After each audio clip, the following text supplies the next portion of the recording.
Hey guys, how's it going? Back with day 15 here. I wanted to do video practice of the types of problems that we looked at today in class.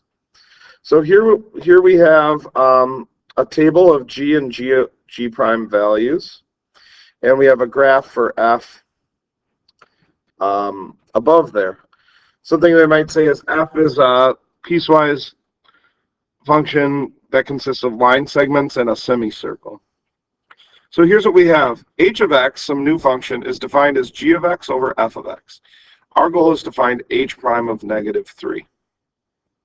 Okay, before we find h prime of negative 3, I need to get a solution or an equation for h prime of x. So first I'm going to do h prime of x. Find h prime of x. I don't need to look at the table or the graph. I just need to look at the function h of x. It's defined as g over f. So since I have a function divided by a function, I need to use the quotient rule to solve h prime of x. So the quotient rule says I do the derivative of the top. That's going to be g prime of x times the bottom, f of x, minus the top function, g of x, times the derivative of the bottom, f prime of x, all divided by the bottom function squared. So the quantity f of x squared. Okay, that's h prime of x. I need to do that first. Now I can figure out what h prime of negative 3 is. H prime of negative 3, if I can put a little more space, but still see. H prime of negative 3 then, well, that's going to be g prime of negative 3. That's f of negative 3. I'm just following the formula that I wrote before, replacing all the x's with negative 3's. Minus g of negative 3 times f prime of negative 3, all divided by f of negative 3 squared. Well, I'm going to get my values for g and g prime of negative 3 from the table. But for f and f prime, okay, for f, I just have to read the graph, right? So I'm going to have to know f of negative 3, and I'm going to have to know f prime of negative 3. So when we think about that, f of negative 3 will be the y value of f when x is negative 3. F prime of negative 3 then is going to be the slope of f at an x value of negative 3. So let's go through this thing piece by piece. Let's start with g prime of negative 3. I'm just going to replace that with its value. Looking at the table here, my g prime values are in this third column over here. So g prime of negative 3, when x is negative 3, g prime of negative 3 is negative 5. So we're going to get negative 5. And I'm going to multiply that by f of negative 3. F of negative 3 is right here. When I look at that, right, it's somewhere between negative 1 and 0. Right, and you might guess on negative 0.5. That's correct. But to be sure, we look at that slope. We see that slope goes up 1 value over 2. So it's a slope of half. So it's going positive half. It's going up half every 1 it goes over. So it goes up half from negative 1. That's going to be a y value of negative 1/2.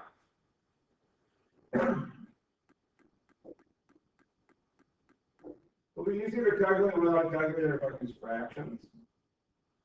Okay, now I have to subtract g of negative 3. Well, again, I go back to the table, but now I'm using g of negative 3, that's 4. Times f prime of negative 3. F prime of negative 3 would be the slope here.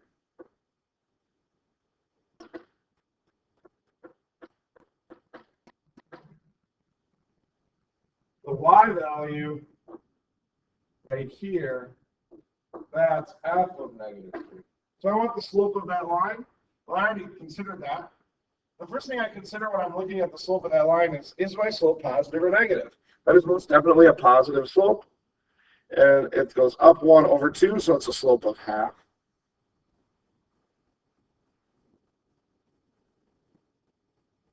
I'm going to divide the whole thing by f of negative 3 squared. F of negative 3 I already calculated as negative half, so it's going to be negative half squared. Now, this was on the multiple choice. I'm not going to want to leave my answer like this because it's not going to look anything, right? They're going to simplify that. So let's just kind of go through and get a simplification and work our way towards the right answer here. Negative 5 times negative half would be positive 5 halves. Minus 4 times a half is 2. Over negative half squared is negative half times negative half, which would be positive 1/4. So it's a little bit cleaned up, but they're still not going to leave fractions within a fraction. One way that we can quickly alleviate that is multiplying the numerator and the denominator by something that's going to eliminate our fractions. But it has to be the same number for both. A 2 would get rid of the fraction up top, but a 2 would not get rid of a fraction in the bottom.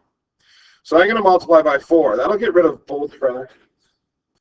So I'm going to multiply the top by 4, and I'm going to multiply the bottom by 4. Distributing that on top, I'm going to get 20 over 2, which is 10, minus 8, over 4 times the 4th is 1. And I'm going to be left with 2 over 1, which is 2. So I get h prime of negative 3 equals 2. And I'm done. Okay. The last one I'm going to look at is I'm going to create a new function here. I'm going to call it j of x. J of x I'm going to define as f of x times g of x. And I want j prime of, I don't know, let's say 5. Find j prime of 5. Well, again, I don't even need to look at the table or graph right now because I want to come up with an equation for j prime of x. J prime of x, since I have function times function, I'm going to use the product rule.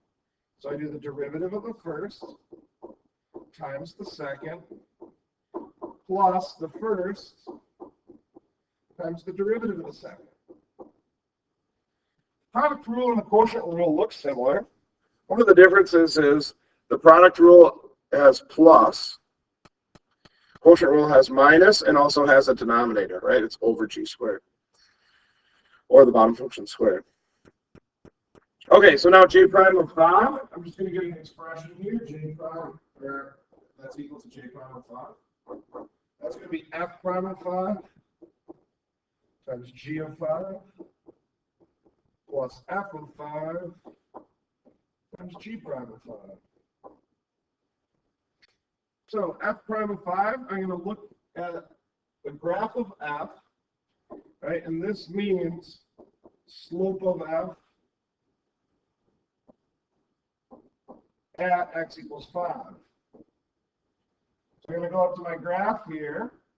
Here's an x value of 5. I want the slope of this line. Again, I ask myself, is that slope positive or negative? That's most definitely a negative slope there. And when I look, it goes from 4, 2 to 6, 0, so it goes down 2 over 2, so that's a slope of negative 1.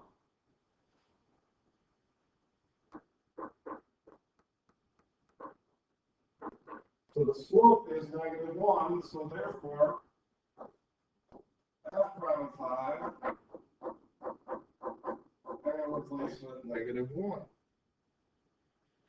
G of 5, I'm going to get from the table.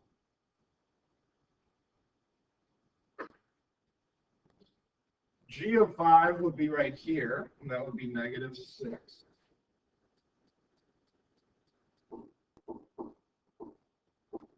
plus f of 5. Again, this is meaning y value at x equals 5. I'm not looking for the slope anymore. I'm looking for the y value. Now, y value is pretty obviously lining up with 1 there, just to make sure. It's a slope of -1.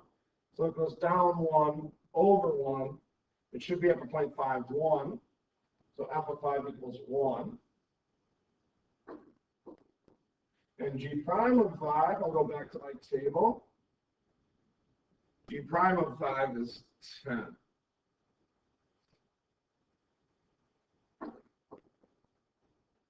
I'm just going to carefully calculate this out. -1 times -6 is +6.